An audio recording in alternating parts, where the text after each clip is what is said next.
This is the Big Fish Cares Podcast. Big Fish Cares Podcast. And here's your host, Benny Fisher. Got a great episode today, ladies and gentlemen. Got a guy that I've been following on the Facebook for a long time, and I finally actually got to meet him in real life this year, and we've become pretty good friends. His name's Adam Sand, and he is got very, I say with peculiar background with like even a more interesting mind. Combine that with like roofing and social media and processes and burst this baby. And that's kind of like my Adam Sand intro. Welcome to the show, buddy. Mm-hmm. Well, I'm glad to be here. And yeah, it's interesting to think back to the day when I first remember you calling me and I was like, Big Fish, what's this guy? And then we've kind of since had so many conversations and got to know each other really well. And I would consider you a great friend, but I've always found your story quite interesting, and it's been fun, right?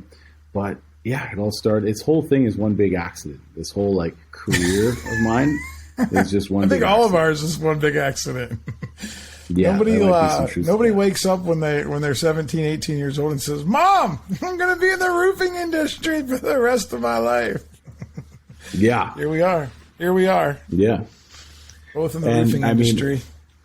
It really is. I mean, I never put it. I mean, if you looked back at when I was young, I knew I was going to be in business because back when you had Microsoft Netscape, or no, it was not Microsoft Netscape. It was something else, but it was Netscape was the web browser, and Microsoft had a browser, Internet Explorer, and they were like the enemy.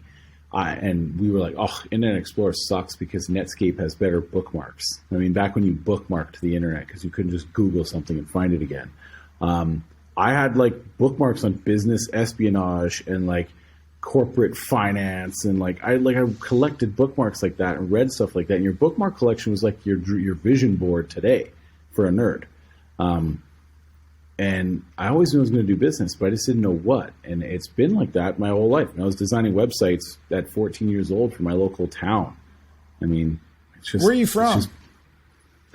Stony Plain, Alberta. So the northernmost city in the world that has more than 1 million people is Edmonton, Alberta. So people might know it for Edmonton Oilers. They might know Alberta because they've heard of the oil sands in northern Alberta, or they've heard of Calgary, which is like Canada's Texas. Well, Stony Plain is about 30 minutes out of Edmonton, and Stony Plain is where I went to school, but I actually lived in a rural area about 20 minutes further in literally the middle of nowhere, and it was like, it's country, you know what I mean? It's just... So it's like all those movies that we see when they portray like Alaska or Canada, and it's like just snow, and then like, you know, big things of ice, and people are ice fishing, and there's Eskimos, and there's tents, and there's like... I don't know. Is it kind of like that? Yeah. Like I had a polar bear that I rode to school. No, you idiot. I'm just curious, man, because like it doesn't look like there's much happening up there. There isn't. We don't have the infrastructure that you do. Actually, that's something that you even forget. You don't even realize it when you're in Canada, and then you don't realize when you come to the States. You just come to the States, and you just start forgetting. Because like I remember when the first time that I spent driving across the country, which was this year. We took advantage of the interstate system, and then we got back to Canada because I had to come back to Canada like to reset my visa, and where we had to cross Canada the closest border we could because we literally ran it to the last day of the 180 days, and then we crossed the border, and then we had to drive back to Edmonton through Canada all the way from Ontario. And it was like gravel roads, like driving through towns at 22 miles an hour, like terrible. You know what I mean? And there's no interstate system. You know what I mean? Like you guys have it down here in the States. Does the internet work like along the gravel road? Like do you guys have like LTE? Yeah. So we do have decent internet. We actually have it in some places better telecommunications than you do because we have less people. But what a lot of Americans don't know is that Canada really became a sovereign country in 1982, 40 years ago. Right? Like you guys, you have your 1776 and when you signed your Declaration of Independence and all that kind of stuff. We didn't get a constitution, a Canadian constitution, until 1982. So we're actually relatively new as a country. And so, as a business, you're not going to set up shop in a country that's technically a British colony. You know what I mean? Like, it's a little bit of an uncertain economic circumstance, right? And so we really didn't start developing as a country until 1982. And so we don't have a lot of what America has. And it's just it's a lot of Americans think of us as like the 53rd state kind of thing. But, you know, we're just some like state up north that we're the same, but just colder and more friendly. Wait, who's 51 and 52? Washington, D.C. and Puerto Rico?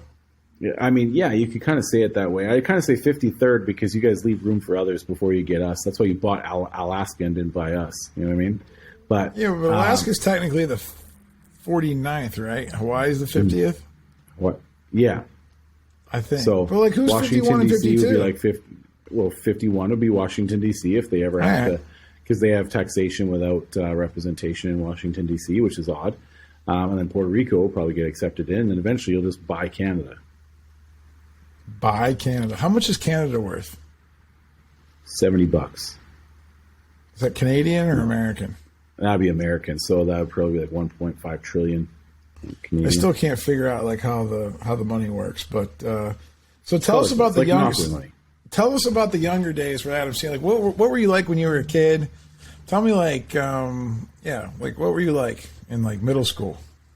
I was really shy and introverted. My parents were getting a divorce. My dad was like super. This is actually stuff that nobody ever asks you on a podcast, so it's kind of different. Well, this is the Big Fish Cares podcast. I actually care. Cool. I like it. So my dad was like super shy, right? So he was like a huge introvert. He was a shy guy. You know what I mean? He would, when I was like a little kid, my first fireworks show, I was running all over this hill. My mom had told me we were going to see fireworks. And I was like running all over this hill telling everybody. Because at a young age, like when I was a little kid, I was like Ben Fisher. I just walked up and talked to everybody all the time. Even if they didn't want me to talk to them, they'd still talk to them. So I'd be like, we're going to see fireworks. Did you know we're going to see fireworks? We're going to see fireworks. I had no fucking clue what fireworks were, right? But I was telling everybody that was sitting on the hill waiting for the fireworks, just so you know, we're going to see some fireworks tonight. Because they apparently didn't know in my head. And my mom, thinks it's cute. My dad's like, go get him. He's bugging people. People don't want to be bothered by some kid running around. That's the way he was all the time. I still feel a lot of that, actually. Like, I recognize that I've picked up some of the trait, but it's like, now it's my dad's voice in my head going, Adam, nobody wants to talk to you. Don't go bug them. They don't want to hear from you. They don't want to talk to you, right? Because my dad used to say a lot of that shit. Don't bug people, right? People don't want to be bothered by you. Leave them alone. Let them leave them alone. Don't make noise. Be quiet, right? And then all of a sudden the fireworks went off, and I never knew what a firework was. So it was like, and I was like, holy shit! And I spent the rest of the night crying on my mom's lap because I was so scared by the Big Bang, and the whole hill was laughing their ass off because now this kid that was like, hey, did you know we're going to see fireworks? They're like, that kid didn't know what he was about to expect, because now he's crying and missing the whole fireworks show. So I picked up on a lot of that. But my parents were really entrepreneurial. My dad was kind of a lunk. You know what I mean? He couldn't read. What's a lunk? I've never heard that. He just word before. not educated, right? Like not educated. He wasn't smart. My dad was dyslexic, but back in a time when they didn't, I don't know if it's different in the States back in like 1958, like when you're like 5 years old, they never picked up on that he was dyslexic. So they never understood how to help him. So he couldn't read. And I have a bit of it too. I'm more so when I write than when I read. Like if you ever see me write on a whiteboard, you'll actually see that like I go backwards and I have to like wipe out letters because it would look like I can't spell things like sales, right? Because I screw up the letters when I write. But my dad, I understand it. You know what I mean? Like I was taught that I had this at a young age. I had a speech impediment because of it at a young age. I had problems putting words together, right? And so my dad had it, but they never knew how to help him. So then he never had a chance to read or become eloquent in any way. So he did what his dad did, which is work on oil rigs, right? And in the oil field. Met my mom. My mom was really smart. My mom was always entrepreneurial. I just told this story to Allison today, actually. My mom was the kind of person when she was 10 years old, my grandfather had a business hanging curtain rods, right? And it's kind of a fun story because it shows a lot of how I came to be. But she's hanging her dad was hanging curtain rods, and her two older brothers had jobs hanging curtain rods with my grandpa. And that was their business. They'd go to all hotels and hospitals and schools, and basically it was just a rod with the rings, and then they'd put the curtains on. And my mom was like, I want a job. And my grandpa was like, you're a girl. Like, you're not getting a job. Like fold my socks. Like, he bust my mom's nose once for folding the socks wrong. Like, that's like, bust my grandma's nose for folding the socks wrong. My grandpa was really big on socks. I don't know why. He was old German dude, scatterbrained from like World War shit. But, you know, he was pretty particular with his socks, but he said there was no way he's giving a girl a job. But then she bugged him enough that he gave her a job. Said, fine, I'll pay you 25 cents a rod. And I don't know how it worked, but she got paid for how many rings she put on the rod. And she had to put the rod together, put the rings on, and put the ends on, and then they could hang them and then put the curtains on, right? And so gave her the job for 2 days. She did a good job for 2 days. On the third day, he comes home. My mom was tanning in the backyard at like 10 years old. Or basically, she was laying around in the backyard. And my grandpa freaks out. He's like, what are you doing? I thought you were making the curtain rods. I thought you wanted this job. And she's like, I do. Well, turns out she had gotten her 2 girlfriends to go make the curtain rods for a third of what my grandpa was paying her. And so she was making an override on her friends, and her 2 friends were making curtain rods, and they were happy to be girls with a job. And she was making 15 cents a rod, and they were making 10. She was making 15 cents to do nothing. So she figured out how to do business at a young age, right? She was like an affiliate rod maker. Yeah, exactly. She was 66% margins too. Like, that bitch was cutthroat, right? Wow. So, yeah. So my mom meets my dad, and my dad's a kind of a bozo, right? And like, I mean, like, he's my dad, but I mean, I just recognize that. Like, she meets him, and she's like, okay, it's like 1981, 82. So like, Canada just became a country. Women cannot get on a bank account. Women cannot get a mortgage. Right. And she's like, all right, well, you're not that smart, but I love you. Right. And you're a good earner. And I think you'd be a good provider, and you're a good man. I want to start businesses, but I can't own businesses because I'm a woman in Canada in 1982. I can't even get a lease on a building. So like, to do something. But she was smart. And so she found a moving company, right, that it was going broke. It was called Ameridian or something. No, it wasn't called that, but she changed it to Ameridian. It was an American and Canadian moving company. She basically found a way to acquire this broke moving company and get into international moving. They actually moved IBM's first offices overseas. And she started this with my dad's money to get him tax refunds, basically. My dad would work his ass off in the oil field. My mom would invest it. And the reason that they made so much money was they found that one big problem was understanding what was in the shipping containers or what was in the moving trucks. And my mom thought, this is like a grocery store, because they had the barcode scanners at the grocery store. She's like, this is like a grocery store, isn't it? And he's like, yeah. And so then she got this banker kind of saying, like, I got this idea. My dad, where he worked in Lodgepole, Alberta, which is this tiny little shithole, and like even more remote than where I grew up. Well, there was a grocery store that went bankrupt. And my dad told my mom about it. She's like, well, I need a grocery store's equipment to solve this problem with these moving containers. And so she said, like, it's basically like you don't know what's in the container without writing it on some kind of ledger or registrar or whatever they called it. And it's like you don't know what's going in and out as it goes in and out unless you search for it on the piece of paper and then cross it out or then add something on, write it down. So then she got a loan to buy this bankrupt grocery store just to get the equipment. And then she put a generator together, or she got my dad to put a generator together so they could take the scanning machine bits from the tiller, like at the grocery store. They scan all your little foods through. And she made this thing so that she could print the barcodes, the UPC codes that would go on groceries, but she would print it on items, and then she'd say, like, this is a computer, this is a mouse, this is a desktop, this is a chair. And so she could scan things in and out of the sea containers. They had 30,000 square feet on the railroad in the 80s in Canada, which was like baller shit. And she actually invented a lot of what like Uber and Amazon and like FedEx are using today with the little hand scanner that they scan and get you signed. She had that shit in 1985. Wow. Yeah, with a gas-powered generator pushing it around on a cart. You know what I mean? So that's where you get all your crazy stuff, all your ideas and your problem solving skills from. Because we didn't have like music growing up, like radio. There's no radio; it's too far away for radio, so you couldn't pick up on any radio stations. And my parents were too broke most of the time because they're spending all their money on businesses to like buy. Like they didn't waste money buying stupid shit. Like, I had 4 music things my entire childhood. I can name you all 4 things that I had for music growing up. I had Nirvana, I think it was Naked. It's one little baby in the pool. I had that Nirvana. I had a Michael Jackson tape, not CD. There was no CDs yet. I certainly didn't get a Walkman or a CD Walkman. I found a tape that had Dr. Feelgood on it in my mom's office in some box from when she bought an office with another business she had one day. And Crisscross, the ones with the guys, jump with the pants on backwards. Totally crossed out, yeah. Yeah. So that was 4 music things I had going as a kid. But my mom, she spent all her money on like business and self-improvement books, like Tony Robbins, Awaken the Giant Within, I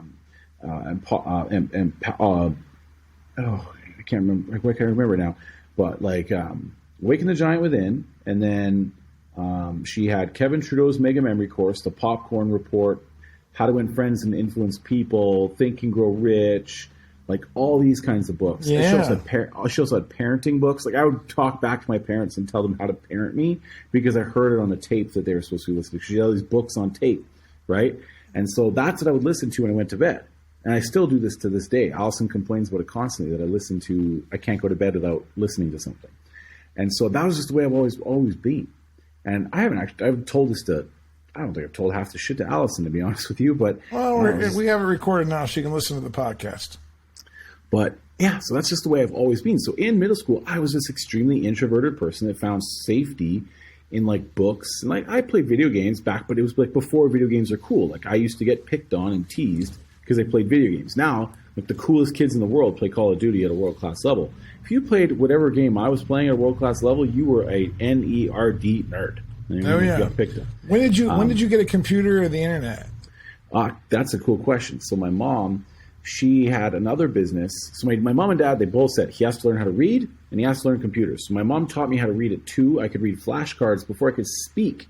I could read. My mom could hold up flashcards and I could point at the body part or point at the thing that it was. So they taught me how to read early. And they said I needed to learn how to use computers. And so the third business in my parents' home, because they had the moving company, and then they did something else, Executrade, the Investors Group, one of those like network marketing franchises, kind of like a Primerica or World Financial Group. It was called Investors Group. That was the second one. And she was like a realtor for a bit. And then she did a Synoptex, Executrade Center. That's what it was. Executrade Center, et cetera, right? And it was a place where executives could go to use the internet. Before internet was ubiquitous and kind of in everybody's house and everything like that, like when internet was like something the government had and like the biggest companies had, if you were like, couldn't get internet to your home, like they just didn't plummet to your house yet, like it wasn't physically available to your home yet. Yeah. You could go to what we would call like an internet cafe. It was like that, but it was actually offices. And there was like 10 desks with 10 computers and you get access to the internet. My mom bought the internet and I was like, this was back in I must have been, it was before the divorce. So I was like 8, I think. Wait, what year? How old are you? That would be 1994, Lillehammer Olympics. Okay, yeah. 94. How old are you right now? 38. Yeah, so you're a couple years younger than me. See, I remember the internet in 91, but that's because we had a phone line. And if you had a phone line, you could get a 14K modem. Yeah. So like 14K, 28K, 56K, and ISDN were like the internets that we had back then. And so we had ISDN in the office, so 128K, which was lightning back then. And I was like, can you and I used to remember like trying to download the internet. You know what I mean? Because my mom had these big computers that were like used. And so essentially she had a pager system, like this big wall full of like pager machines that people connect to people's pagers. You could come and scan, photocopy, kind of like a Staples print shop. But then you also had these internet stations that you could use. And it was extremely expensive back then. Like you paid by the minute. But I would just go in there and be on the internet all day long. Back when it was like news groups, like alt.this and alt.news. Do you remember Prodigy? Prodigy, no. No?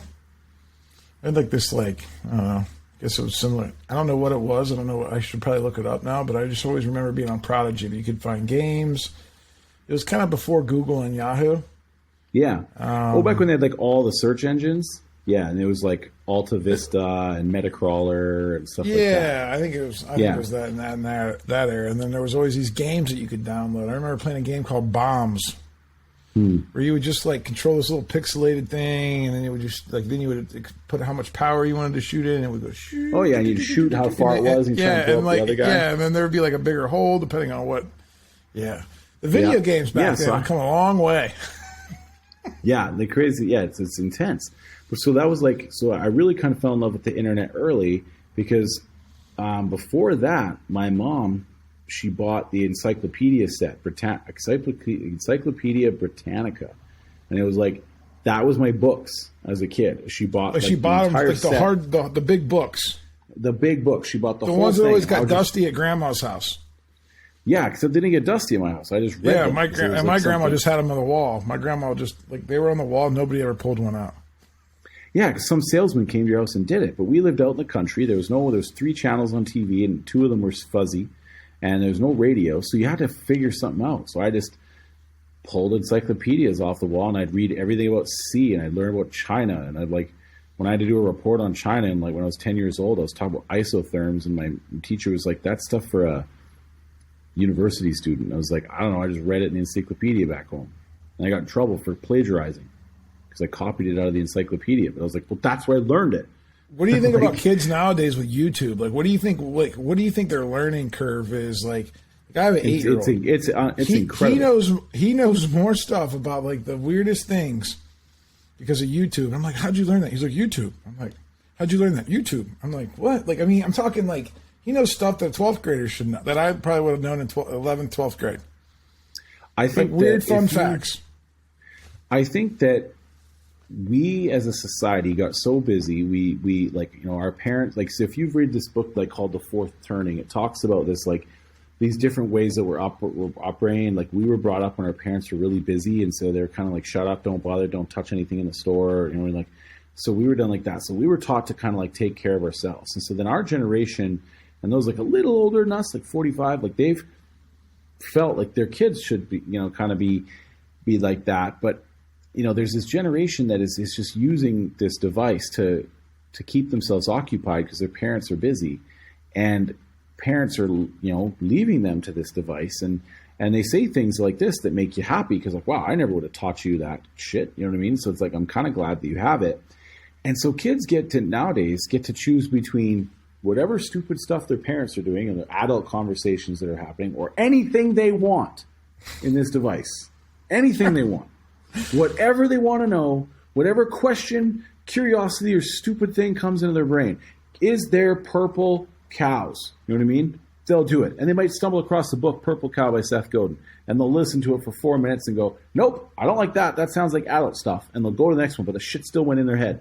And then they'll look at like purple cows and they'll find out that like how color refracts off the sun. And then there's like they absorb all this kind of stuff. And what's really crazy to think about is what happens when those kids grow up and they have a 750 credit score and something in life that bothers them either in the real life or the metaverse, and they don't like what they see, and that's that itch, they want to scratch it. And because they have a 750 credit score and they know exactly how to figure out how to do anything they want, and by then you're going to have like the ability to just tell a computer to code something and it'll code it because you can already you can already do that with Elon Musk's open space, right? And the art that you can get done by that DALL-E 2. So what happens when those two combine themselves and you say, make me this?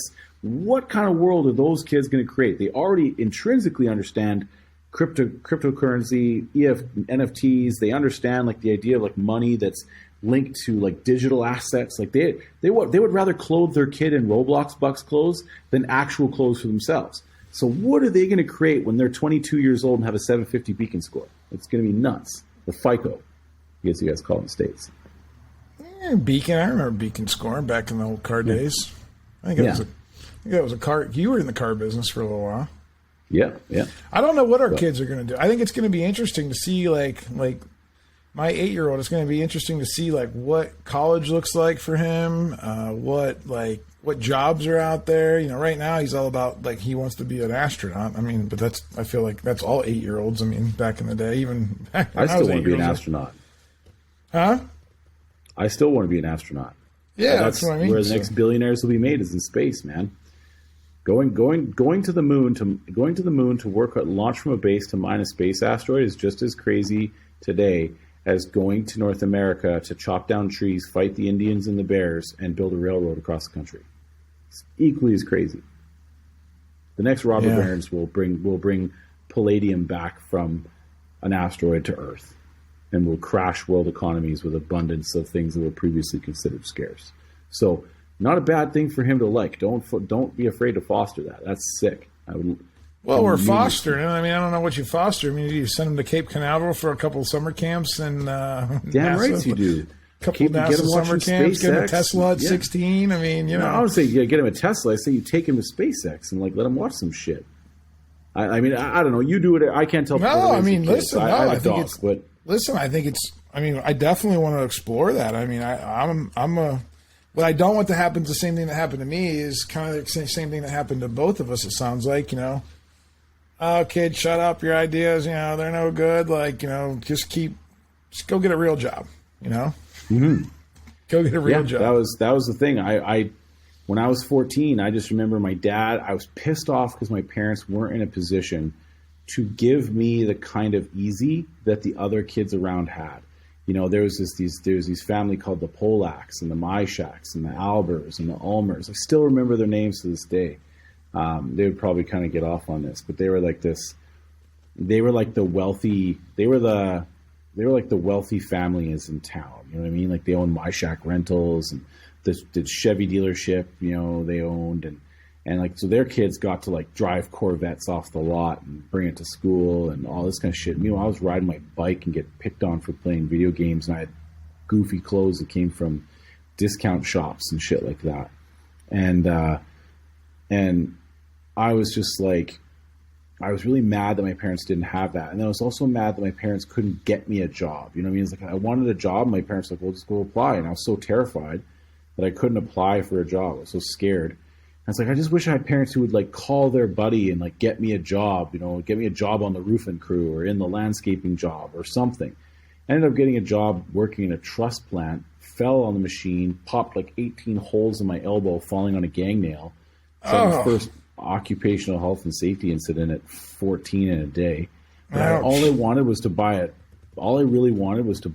1999 Pontiac Trans Am brand new at 16 years old, like a total moron. But that was what I wanted, right? And then everything about my life was all about trying to like buy some things that would give me status that I never had, because I felt like those things would give me a feeling of confidence to walk into a room, because I was so terrified. And like I remember there was this like, at the time, beautiful girl. I look back and I go, gosh, Adam, your standards have changed. But at the time, she was like this. I mean, I guess she was a high school girl. Like girls with like big blue eyeshadow and stuff like that. It's just like back in those days, was probably good looking. I look back now, like what was I thinking? But this beautiful girl, and I really, really wanted to go on a date with her. I wanted to ask her out, and I got myself in the friend zone for like a year. And then I got my first Trans Am, but it was a 1978 Trans Am, definitely not a brand new one, but it was still a pretty sick car. Probably faster than that car that I wanted to buy off the lot, because it was like the old muscle car style. And like the Knight Rider type, right? Like before Knight Rider, more like Smoking the Bandit. All right, right. So the black with the gold hood shaker and the black, gotcha. Like custom car, but it was pretty cool. I took this girl on a date, crashed the car first day, showing off. Yeah. So I mean, but I actually got her on a date. Well, there you go. Yeah, so and that was after being in the friend zone for a year. Yes, right. That's hard to do. Right back, sometimes you get right back in the friend zone. But because then I had an emotional breakdown because I crashed the car that me and my dad built, and on my first day driving. So I felt a lot like an idiot then. But I went to the military. Right, I went to the military because it was the job you could get. And is that like the Mounties? No, that's the police. All right. See, I don't know Canadian stuff, man. I'm just trying to I didn't even know Canada had a military. I just thought you guys used America's military. We do. We just show you guys how to do it right, because we have to do more with less all the time. That's why where do you guys ever have to go anywhere? Like, do you guys don't ever have to go to the Middle East to fight wars, do you? You asshat. We go everywhere you go. Every time you guys go do shit, we join along. We're part of the coalition of the willing. Okay, all the fights that you fight, we go fight. You lend us your guns, right? And then we actually get what. Like the great thing is we train with like Soviet era garbage. And then when we actually get to use your guns and your equipment, and then we fight kind of under your flag in your wars, we actually hold more of your records. Really? Yeah, we actually hold quite a few records for from dating back to like Korea. There we go. but again, that's just because Canadian soldiers, you practice with such garbage that when we get to like be a part of a real military, we actually, I guess, appreciate it more. Do you guys have like branches like we do, like Army, Navy, Marines? Like... Yes, you have the Royal Canadian Air Force, the Royal Canadian Army. So like you have Royal Canadian Navy. So it's like that. And then we have like JTF, Joint Task Force, which is like your SEALs and gotcha. Yeah, stuff like that. So how did that go? What was your experience like? Well, I mean, I left very scared and unconfident, and I came back totally the opposite. So I came back and I had a shaved head and I was in good shape. And so I joined the football team. I broke 14 opposing players' bones in that year playing football because they came hard as nails. Me and another guy playing rugby and football between the two of us, broke 14 opposing players' bones many times during the same hit. So they broke a bone in half and called us Bone Brothers. So what kind of like football? Like college football? No, just high school football. Because I went to the military in my last year of high school and then came because September 11th, I did my basic training in the summer of my last year of high school. And then because September 11th happened when I came back to school, we immediately got a reprieve from school to go do urban combat training because they didn't know what we were going to be doing.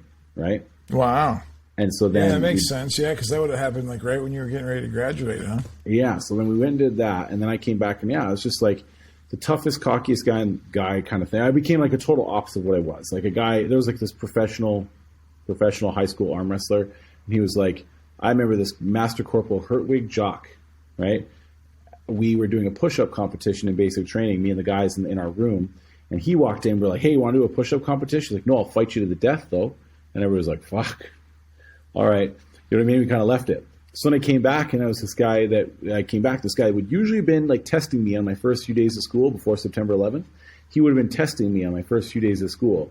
And he was like, hey, want to arm wrestle? And then he would have beat me. And then he would have made fun of me. And then everybody would have laughed at me because I was bigger than him, right? But I was bigger, but that's what he did. He did arm wrestling since he was 8 years old, right? And so he said, hey, you want to arm wrestle? I was like, no, but I'll fight you to the death. And then everybody was like, who's this dude with the army shirt on, right? That like came and said that. And so then they left me alone. And then another person tried with me. So a guy had this Camaro, Jesse something or other, and he had a Camaro, and he said with a Corvette engine in it. And I heard about it, right? And I knew mine was fast, but I didn't think I could beat him. But he said, and I was, I was one of the guys with like a muscle car in school, and he was like, hey, you want to race? And I was like, I only race for pink slips. And then he was like, nah, never mind. Because it sounded fast, right? Mine definitely sounded faster.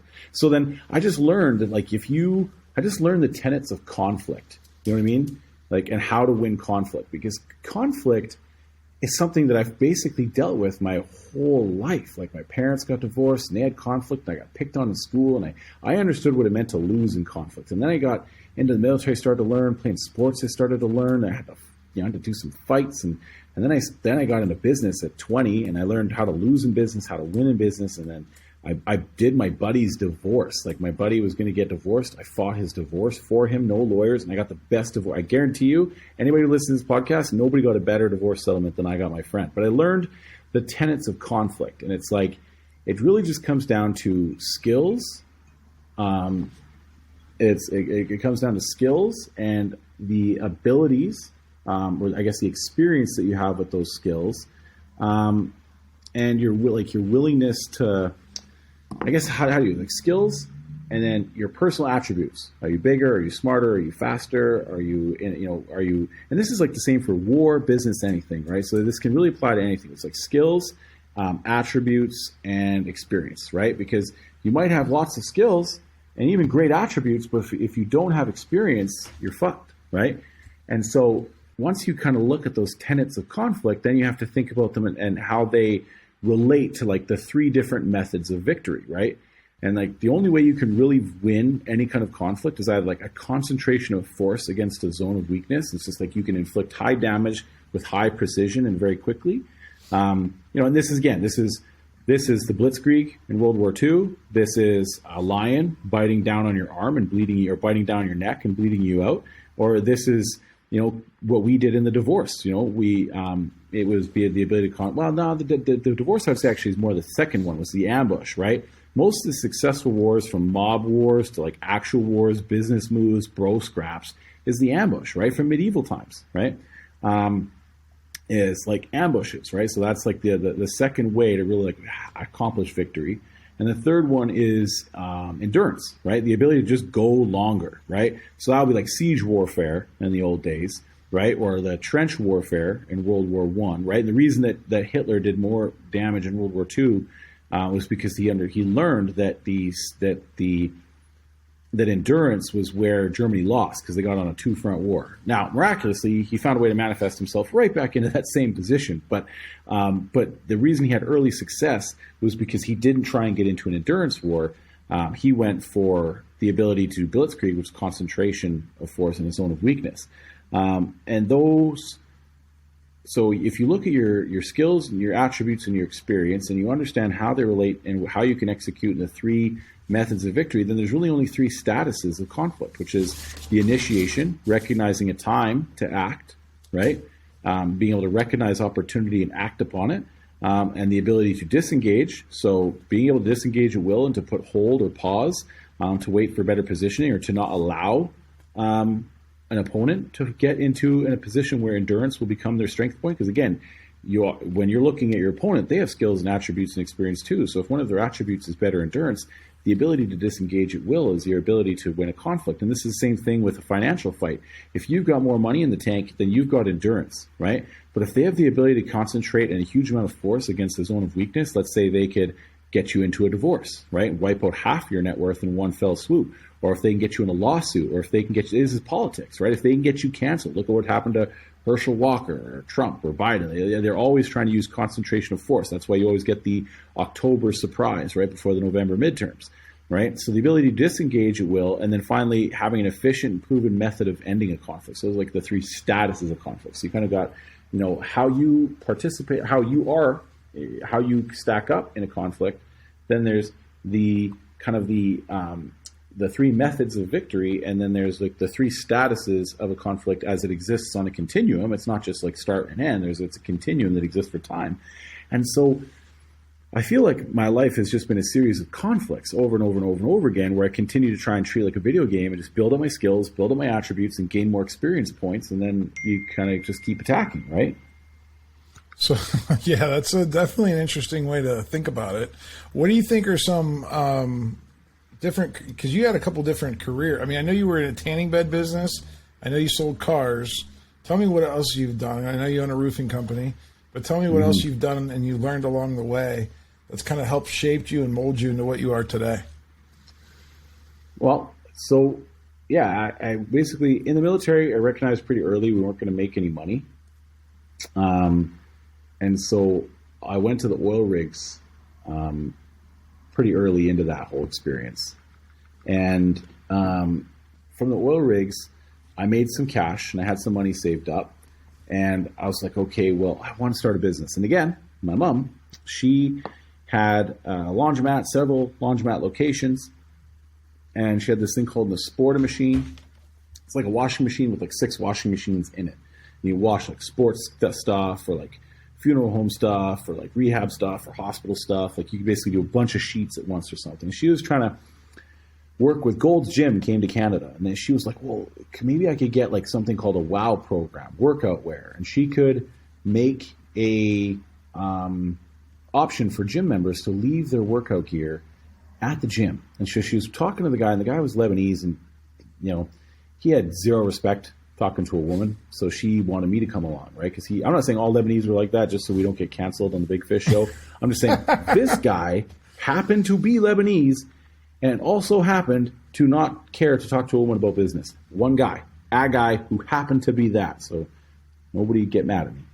But just giving the context. And so I was going with her to help with the conversation. And he kept saying, she would be like, well, can I put the drop-off station there? Can I put the drop-off station there? And he kept saying, well, that's the tanning place. That's going to be the tanning place. Well, that spot's the back of the tanning place. Well, we'll have to talk to the tanning person. And she was like, well, who's going to be the tanning person? He's like, well, I'm looking at a few people right now. And And we left. We were driving home from West Edmonton Mall, where the Gold's Gym was first Gold's Gym was going to be. And she was like, "Why don't you do the tanning thing?" It's like, I don't know anything about tanning, so I went tanning once. So she's like, "Why don't you do the tanning?" It's like, well, it's lots of girls. It's in the mall, which has lots of girls. The gym has lots of girls. Workout, like, it makes sense. Like, it sounds like it would be a smart idea. So I went to him on my own and said, "My mom said I should maybe be the tanning person. And what does that mean? Like, what is it to do that?" And he's like, "Well, you got to come to me with a business plan." And I was like, "Okay." And I left. "Okay, what's a business plan?" So I started on the internet, searched what a business plan was, and I found Business Plan Pro, some software I could download that was basically a template of what a business plan was and had all these questions you had to ask. And at the time, I was dating a girl who's taking psychology, Nicole Dedelic. She was doing human resources and psychology. And I took her University of Alberta clipboard and I went around to like 16 tanning salons and told them that I was in business at University of Alberta and I was doing a study, and I picked tanning salons as the business that I was studying. And I just want to know a little bit about what it was like to run a tanning salon for my report. And so they told me everything: the cost of the bulbs, the cost of the lotion, how much you paid the employees, what the lease was, what the power was, how much the little plastic things were that go underneath the tanning beds, what kind of power you needed, how, like, what the best places to do or what the best marketing was, how you got customers, all this kind of stuff. I took all their information and I put it in a tanning thing, and I was like, I said, like, what kind of tanning beds would you want to do? And I just, the best knowledge comes from asking the best questions. So I just tried to ask really good questions to get really good knowledge. And so I put it all in this business plan, and then I went to him, and he's like, "I have university graduates that are not giving me what you're giving me right now." Right?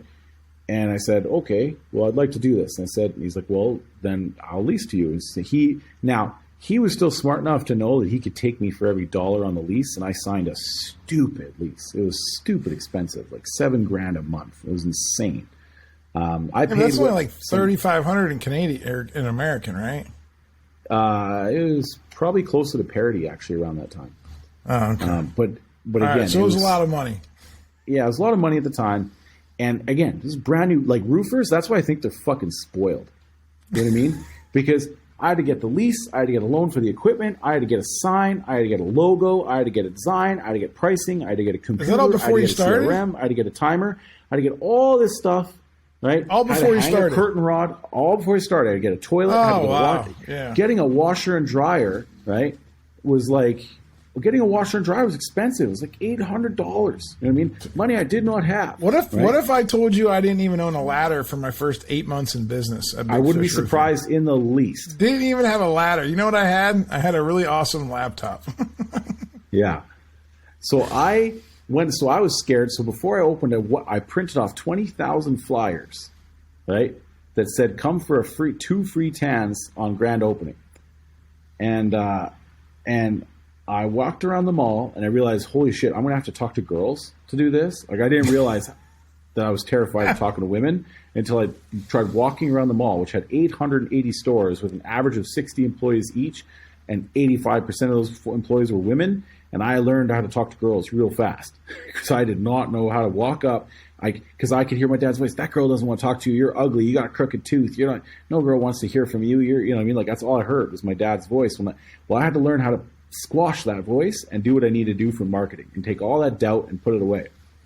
But I did it. 20,000 flyers, hand them out to everybody, and the girls came, and we had a business, and it ran. And I did everything else wrong, right? I found lots of stuff, closed my doors, and I went to the Olympics and took all the money out of the cash register. Fuck gross profit margin, net profit margin, unearned income, inventory, like the hours that were left on the tanning bulbs. None of that mattered. What mattered is there was money in the cash register and money in the bank, and I was going to close my doors for 3 or 4 days and go to the Olympics and buy $2,000 hockey tickets to watch the Canadians beat the Americans at hockey in Whistler.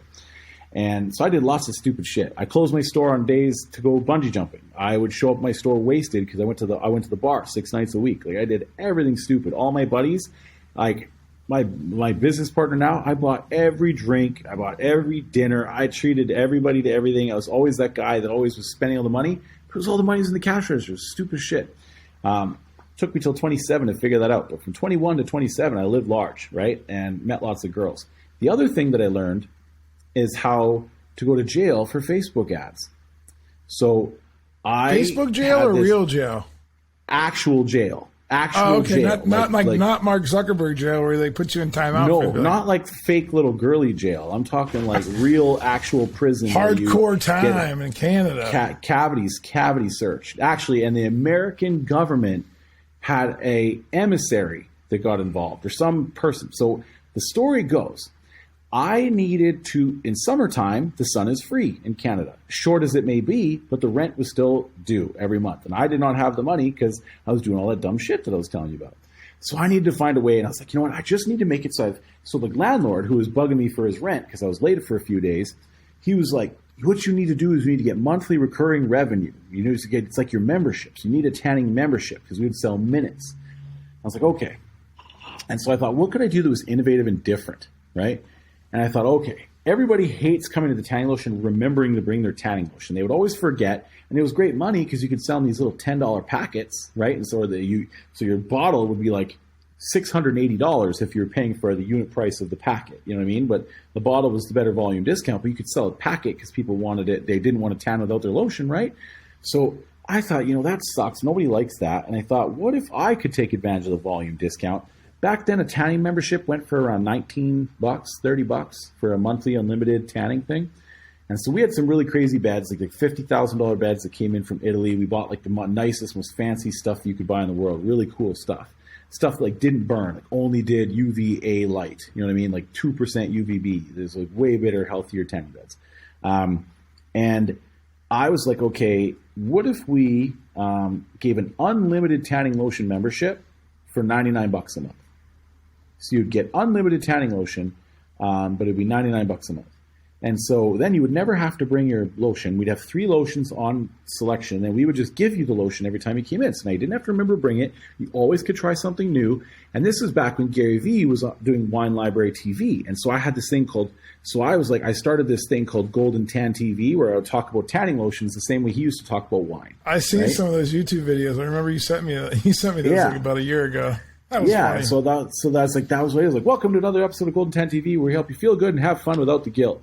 You know what I mean? That was like, hi, welcome to this Gary Vee. Welcome to Good Wine Library TV. It's a welcome to the Thunder Show, the most exciting show on wine, or some shit like that he used to say, right?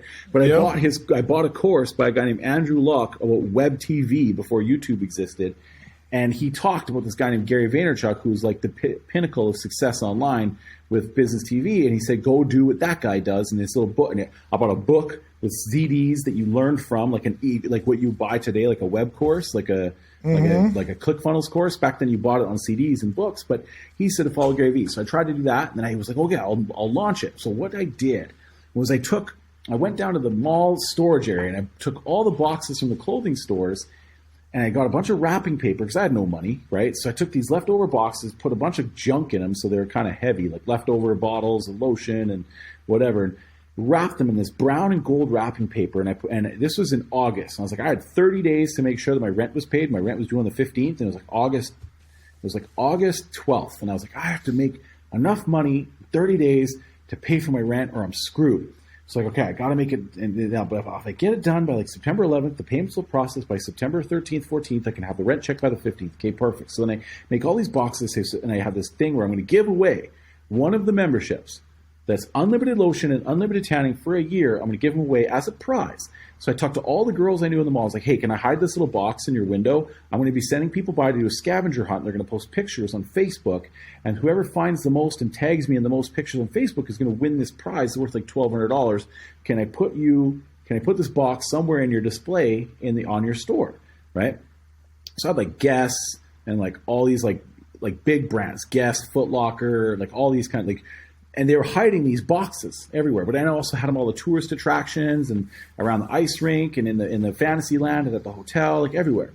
And this was back when like iPhone 3GS hadn't came out. It was still the original iPhone. And like Facebook didn't have pictures like feeding in from a Facebook app yet. They didn't monetize mobile yet. So it was just, you had to go take a digital camera picture, go and plug it into your computer, upload to your computer, then save them and upload them to Facebook and then post your picture. So it was hard to do a scavenger hunt, but it meant that it was good advertising because nobody put pictures. It was just like Adam Sand is eating a sandwich. Adam Sand is mad that T-Mobile has bad internet. Like it was just blah, blah, blah is. It was all text back then, very few pictures. And so And on the box, it said September 11th, a special gift to tanners everywhere. And all these people started posting these pictures, and then all their American family and friends were like, hello, September 11th, West Edmonton Mall is like the biggest tourist attraction in Alberta. He's hiding boxes all over the mall. Like, he's going to blow up the mall. So what happened was then that got to the police in the States. Then the United States FBI let the Canadian secret CSIS or something like that shit know. And I got arrested at my tanning salon, and I got told, I went to the mall jail because they had a police station in the mall, and I got told that these boxes couldn't be around the mall because people thought it was going to blow up the mall. So then they had to investigate the boxes, prove that they weren't bombs, and then I had to go and round up all the boxes and put them away. And then it got way, way worse because then someone made a fucking meme, and it made it look like I did it. Was it Tim Brown? No, it was not Tim Brown. We weren't friends yet. But someone made a meme, and it was the two big tanning franchises in the States in Canada were Planet Beach and Fabutan. And someone, because of this whole September 11th thing, made a meme, and they tagged me in it. And back then when you tagged someone, it showed up on your news feed. People didn't realize that it wasn't me. But it was two towers. One had the logo Fabutan. One had the logo Planet Beach. And then there was a picture of one plane stuck in the side of the building with a Golden Tan logo on it.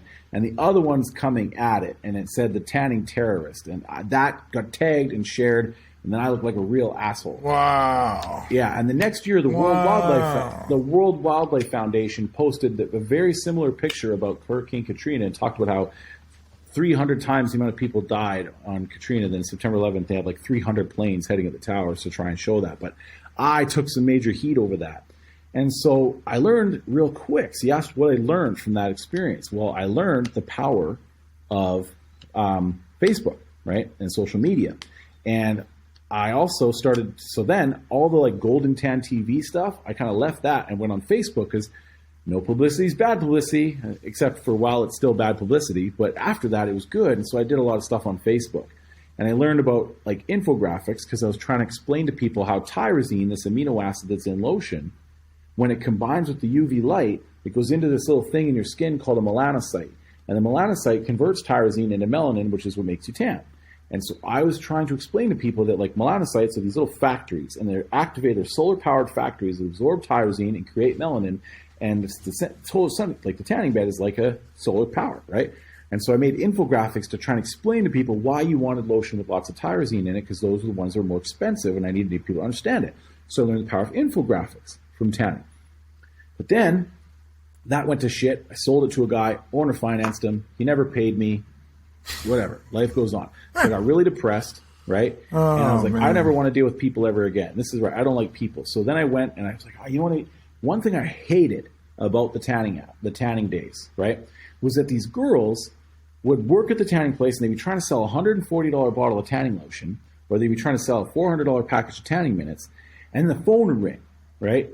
And this is where I know it's different now and there's no such thing as two genders, but back then there was definitely two genders, right? So I'm not saying there's more. Now there's a million genders. Everybody's happy. But back then there was only two. And the reason I knew it was because when a boy phoned a tanning salon and said, is the Matrix tanning bed available at 6 o'clock? And you said no. They said, okay, what about 6:15? But if a girl phoned, they would say, hi, is the Matrix bed available at 6? And you said no. They go, really? And I'd be like, no, I was just waiting for you to ask me twice. Yeah, no, it's totally available now. That was the difference. And that shit drove me up the wall, right? And I hated it. And I just thought, man, so now this is a few years later, there's apps for that. You know, there's apps for that. That was like the state, like, there's an app for that. There's an app for that. Well, I thought, like, there should be an app that allows people to go on the internet somehow, on their phone, and book the tanning bed so they don't have to phone me and they don't have to ask me if I'm really telling the truth. And yes, the bed is in fact not available, right? And so I was like, how do you make an app? So I found this book called The Lean Startup, and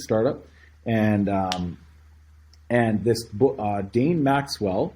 If you've ever seen Consultant.com, this guy Sam Ovens, he started with me in this thing called The Foundation, and it was this thing about how you would find a need, find someone who would pay for that need, and then build the app for a discount because they were willing to pay to solve that need, and then use what you did to develop it for them to then sell it to everybody else. That's like the overwhelming, oversimplified version of what the foundation was. But this foundation was this place of like Pat Flynn, Sam Ovens, Dane Maxwell. Like if you ever read like the copywriting, the ultimate copywriting checklist, which is like written by Dane Maxwell. Like they all kind of got this. He started the foundation, and it was all off like a realtor app, paperless pipeline or whatever for taking realtors paperless. And Sam Ovens did a thing with this like inspection app for property managers, right? Using the camera to populate things in a document, kind of like how a company cam populates a PDF.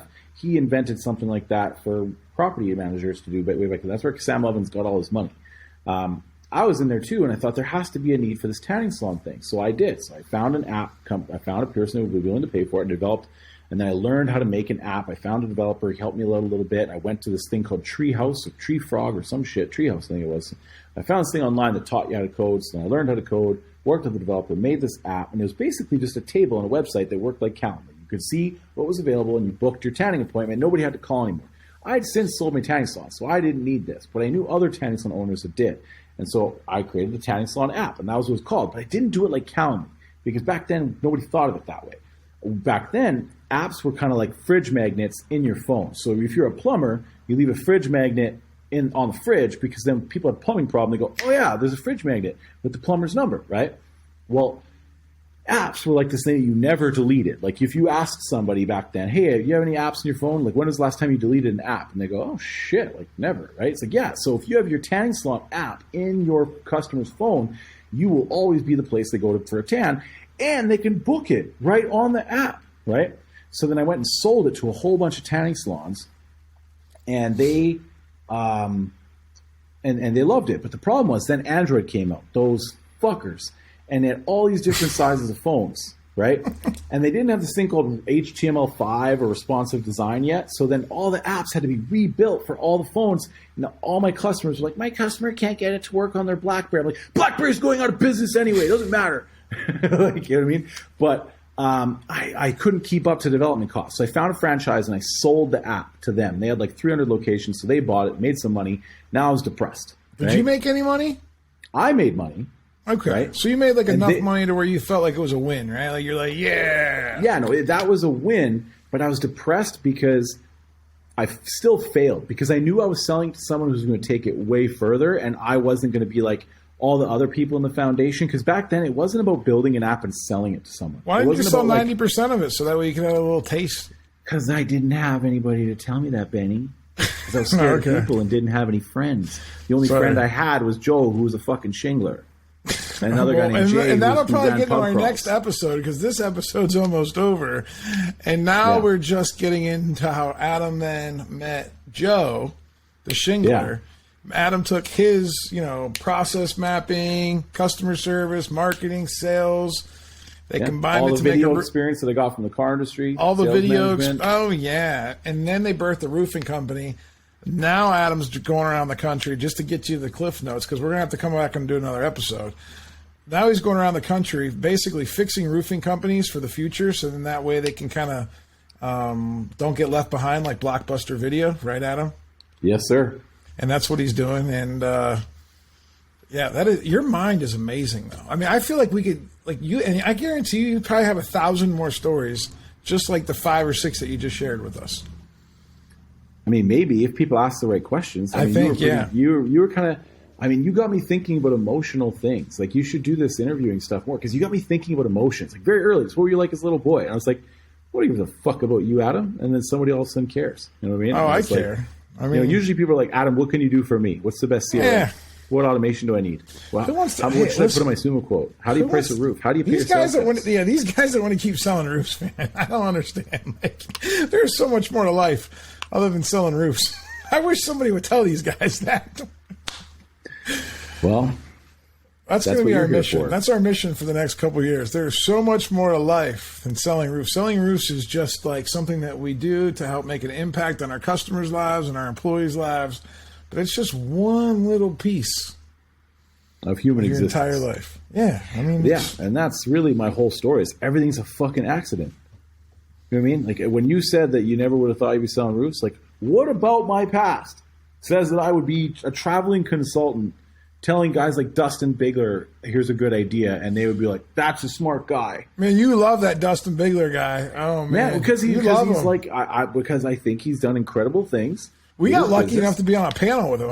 Listen, let me ask you a question. What were the odds of a guy like me and you being on a panel with a guy like him? And Hunter Below. Well, I mean, if you... I'm just saying, like, that was just like... And then Tim Brown... I mean, the odds are... What is it Gary Vee says? The odds of being born a human are 700 trillion to 1. 400 trillion to 1. Speaking of Gary Vee, did you notice all the toys that I got behind me? Yeah, I noticed that. You got a bunch of, like... So now he's selling... Vee friends! So now he's selling merch that is fungible. Fungible merch based on these NFTs, you know, like, it's wild. So you got your non-fungible merch. Now you got your fungible merch. I'm in the vortex. It's like he's basically trying to get people in the Web 2 world to like learn about. He's tricking them into like old school stuff by selling them Furbies. Yeah, basically, I have plush toys and I have figurines back there too. Nice. Yeah, the ones in the boxes are like actual figurines, and then the ones in the bags, like on the bottom, and then the one on the top right there is the Gratitude Gorilla. Those are stuffed animals, but yeah, it's a fascinating thing. We could talk about NFTs all day, but I want to wrap this episode up because I'm definitely going to have you back on. Me and you talk about all the time that I feel like we should even have our own separate show called something to where. I don't know. We interview somebody in the roofing space and just pick their brain about just random stuff other than selling roofs. Well, this was a lot of fun. So I mean, if you want to do this again, I would do this again. Well, we can definitely do this again. I mean, I try to keep the episodes to an hour because they say like any longer than that, you know, it's hard to like maintain. The most popular podcaster on the planet goes for like 3 hours. They're marathons. I hear you, but I'm still a new podcaster. I'm only like 40 episodes in, so like, you know, I'm still relatively new. But when I hit episode 100, maybe we'll change the format. Yeah. Maybe we'll go like 3-4 hours. Because me and you, I know we've talked 2, 3, 4 hours before at a time. Yep. It's the possibilities are endless. But I got 5 questions that I ask every single podcast guest. So here we go. Imagine that you're on an island completely by yourself. You have to take one book with you. What book do you take with you? I think there's actually a book called How to Survive If You're Stranded on an Island. I'd probably bring that one. I'm pretty sure that book is out there. I actually think I've seen it. Okay. If not, then it'd be like Tim's 4-Hour Chef, because I know that has a bunch of shit in there about that. Okay. Tim Ferriss, yeah. All right. By the way, he's launching an NFT project. That'd be smart. I just got on the wait list for that, so that'll be good. Hook me up. He's one of my first guys that loved. Oh yeah, no, that sounds really, really bad. He's one of the first. Like, one of his books. So I was like, man, that guy's so smart. Yeah, a 4-hour work week, buddy. That stuck in my head for a while. Yeah. Problem is when you go to that 4-hour work week and then you still want to work and then you go create other businesses, then that's not a 4-hour work week. I got 10 4-hour work weeks. That's exactly what's happening to your boy over here. All right, so we got the book. All right, so what about a movie? You can take one movie with you. What movie can you watch over and over and over again?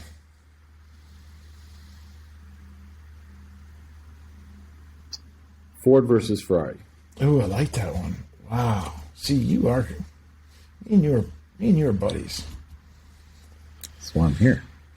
And then I'm not here because I'm going to get so much audience from your low rent 40-person podcast that's limited to an hour. I'm here so bad. Yeah, no, it's so bad. One day, it is bad. I mean, I only have like 72 subscribers right now. So hey, if you're listening right now, do me a favor, go to YouTube, subscribe to my podcast. If you're on Apple or Spotify, go ahead and do whatever you do there.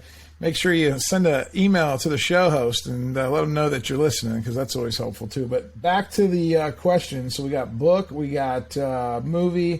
What restaurant would you put on this island? What's your favorite restaurant that you would want to put on this island? Put Cinnabon. If I'm living on the island, I want to make sure I get as many calories as possible, because it's probably. So did you just say Cinnabon? Cinnabon, yeah. With unlimited icing too, right? Well, then you got the calories to make sure you can survive. You're on a fucking island. You got to make your own place to live. You got to catch your own fish. You're probably gonna have to try and build something to cast away, sail your way out of there. So you can just eat Cinnabons all day long. I probably shouldn't, but if I'm stranded on an island, I would. I mean, if I'm trying to build myself a Metroplex, then yeah, let's get a booster juice or something that's healthy. But I mean, if I'm trying to get my ass off that island, I'm probably gonna go for a high calorie. This guy says Cinnabon. All right, so you're allowed to take one vacation, which I know you've never taken a vacation before, but let's just say you could go one place. Where would you go? Blue Origin, trip to the moon. No, see, now you're the first person that ever said that. You're also the first person that ever said Ford versus Ferrari. I've had some other people hit me up with the survival thing, so Cinnabon, you're definitely the first person for Cinnabon too. Moon, Ford versus Ferrari, Cinnabon, those are all first-time answers. All right, and here's the last question.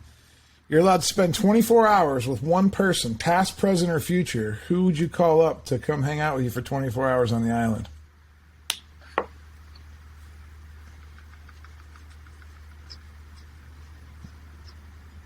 It's a good question. Mm-hmm.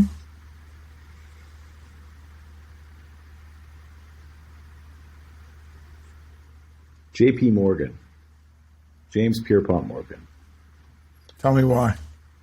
The dude bailed out the U.S. government twice. He was the first person to put a fireplace on a boat. He had the Corsair one, where he got all the railroad companies to get along because he basically took them on a boat and said he wouldn't take them back till they figured out how to get along. And that's how they got the Corsair agreement. Corsair 2 was where he negotiated bailing out the government. The dude at one point in time represented 30% of the United States GDP. If that was him today, that'd be $14 trillion, somewhere thereabouts. $14 trillion net worth. James Pierpont Morgan. And he did all that with a big acne busted up nose that he was super embarrassed about. That dude, like, he literally was he was the most powerful man on earth at one point in time. That's a pretty cool answer. J.P. Morgan. Yeah. And with that, we're going to wrap up the show. How can the people of the show get a hold of Adam Sand? What's the best place to follow you or get a hold of you at? Go to roofingbusinesspartner.com, hit the chat bot. Thanos will queue you up and get you in my inbox. Or, of course, just find me on Facebook. I'll say yes to everybody to be my friend.